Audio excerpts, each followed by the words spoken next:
Mbona unanifanya hadi naogopa sana? Vipi lakini kuhusu chakula tayari? Maana naona hata dalili za moto bado. Naona hata moto haujawashwa kabisa. Inaonekana huko ulipolala umefanya kazi kubwa sana mpaka unakuja kuuliza chakula saa hizi asubuhi. Hapana mke wangu. Hebu kaniletee maji. Sawa.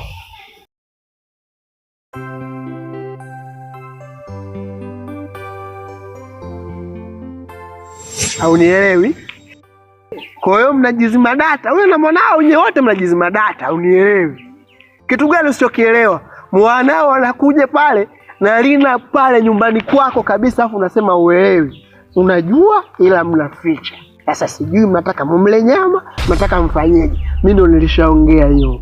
Sintamsamehe mtu hata mmoja. Na nikitoka hapa, yani sio